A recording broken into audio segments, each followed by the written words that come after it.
The British people have voted to leave the European Union, and their will must be respected. On June 23, 2016, Britain voted to leave the European Union. This put the solidarity of the Union in question, especially Scotland and Northern Ireland. In the last 5 years since the referendum, tensions have flared at the Irish border, and the drive for Scottish independence is stronger than ever.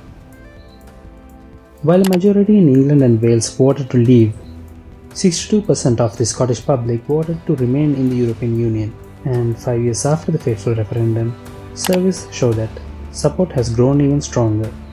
Organisers of the event will hold monthly marches and rallies. We will continue until Scotland is free. We've got another 7 events this year, so we will keep continuing. We've got a calendar up for 2021 as well. We will continue to march. Scottish independence has always been a hot topic, and with the recent Brexit deals and Scottish elections this year, it has resurfaced with a new vigor. Rainy day, thousands of Scots turned up for a rally demanding a second independence referendum. A landslide. Scotland is led by Nicola Sturgeon, the leader of the Scottish National Party. The SNP supports and campaigns for Scottish independence from the United Kingdom and for the membership of the European Union. First Minister of Scotland, Nicola Sturgeon, came to power in the wake of the Scottish Independence Referendum in 2014. In the 2014 referendum, the Scottish public chose to remain in the Union with a majority vote of 55%. Since then, Sturgeon and her party have been vocal about devolution and have relentlessly pursued independence in recent years. The 2016 decision to leave the EU may have tipped the balance in favour of Scottish independence. A major talking point of the 2014 referendum was that if Scotland leaves the Union, that would jeopardise European Union membership as well. They would lose the benefits that come with being part of the big three of the EU, and they'd have to reapply, essentially saying that leaving the UK was leaving the EU. Now, even if a newly independent Scotland did want to join the EU, such a move wouldn't be easy. You see, all European Union members operate under the EU single market and common customs union.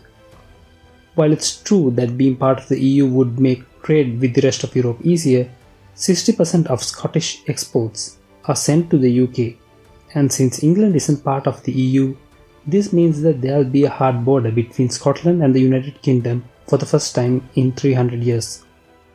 Also, studies indicate that since trade with the UK is 4 times as valuable as with the EU, any benefit from joining the EU would be offset by the economic fallout from leaving the Union. However, we must also consider non-economic factors such as sovereignty and self-determination.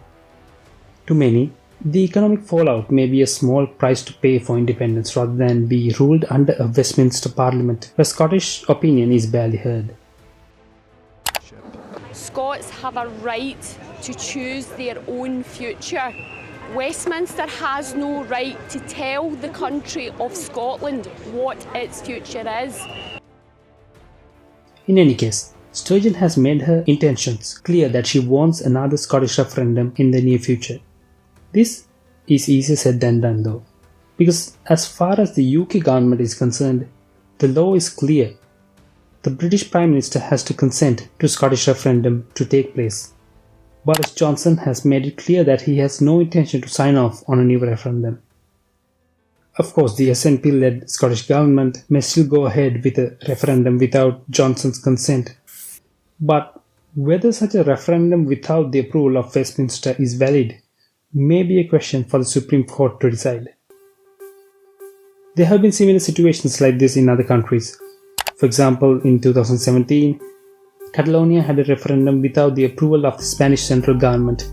The results supported Catalan independence, but when the referendum proved unconstitutional in court, protesters took to the streets and the central government deployed riot police. Nearly 1,000 people were injured in the ensuing chaos, and Catalan business and trade came to a halt for a few weeks. Hopefully, the crisis in Scotland doesn't come to that, but Westminster can't forever put a lead on the issue. The UK government has repeatedly dismissed calls for a fresh vote, saying that such referendums should be once in a generation, and the current priority was to recover from COVID. Even if the referendum is delayed, it's inevitable given the way the winds are blowing. And perhaps a storm is brewing in the horizon.